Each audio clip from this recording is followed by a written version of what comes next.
I'm Caitlin Gipson. I'm the University Arborist at Oklahoma State University, and we're standing here on our Stillwater campus on the east side of Gunderson underneath a beautiful Shumard tree, which unfortunately will need to be removed. We've been monitoring it very closely over the last few weeks and months, and we've noticed an increased lean. And because this area is so highly trafficked, especially with the upcoming football season approaching, unfortunately, we must take it down. We first noticed it was a little bit stressed during the spring and fall, the transition from spring to fall, and started monitoring it very closely. Using certain tools, we noticed that the lean was increasing. After that, we reached out to additional arborists in the community just to get second opinions. This is it's a historic area on campus. It's a beautiful area on campus that a lot of people care about. And so we don't make any of these decisions lightly in our campus forest, and with the additional consultations of the other arborists, it was decided we needed to take them out. So they called in some professionals. They called us at Oklahoma Forestry Services. We called a couple other certified arborists here locally, and we all came out and did a level 1 risk assessment. Trees respond to stress in different ways. Different species, different surroundings, the way they grew up, their history, all of that comes into play. So we take all the science that we've learned through a process called tree risk assessment. That enables us to collect all this scientific data over history and research and apply that to these trees that we're looking at. In this case, we performed a level 1 tree risk assessment. That's just a visual assessment. And we walked around this tree, we measured it, we hung a plumb bob on the tree. And what this does is it allows us to see how far that tree has moved in a short period of time. So when we look at this plumb bob, we've got a mark on the tree right over here, and we compare that, we can see that it's off about 1/8 of an inch from when this plumb bob was first inserted here about 4 weeks ago. So 1/8 of an inch of movement within 4 weeks is really dramatic for a tree of this size. You know, you expect a little sway with wind and things of that nature, but it should always come back, and this one has not come back. So this plumb bob is a way for us to measure that lean over time.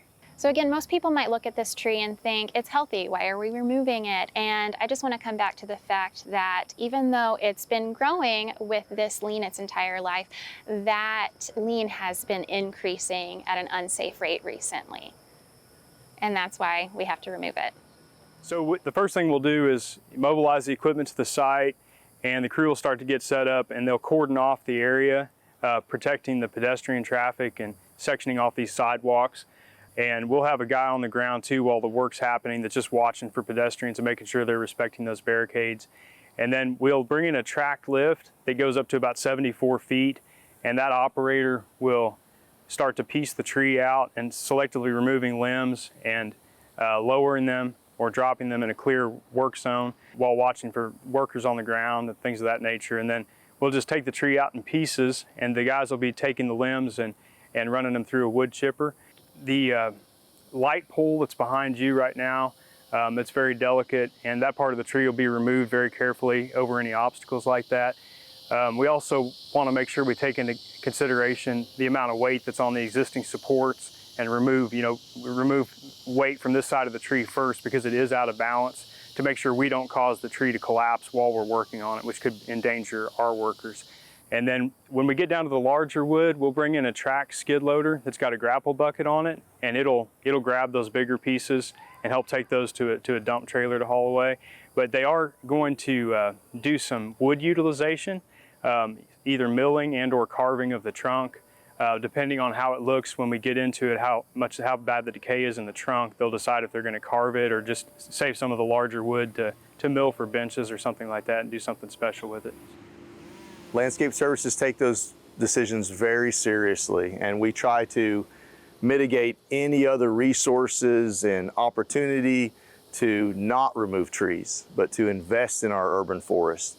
And unfortunately, this one's got to be removed and it got to leave campus. And it's for safety concerns, and it's a painful decision because it's a generational decision. And at Landscape Services, we think about that in our campus forests, in that urban environment. We think that these big decisions we make affect generations. Is that awesome?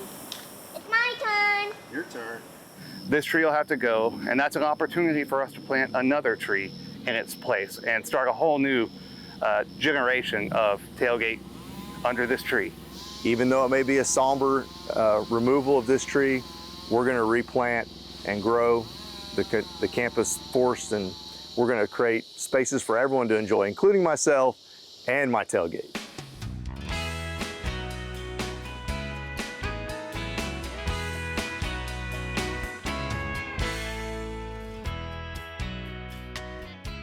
We hope you enjoyed this video as part of our Oklahoma Gardening YouTube channel. You can also find even more videos on the OK Gardening Classics YouTube channel. And join us on social media for great gardening tips, photos, and discussion.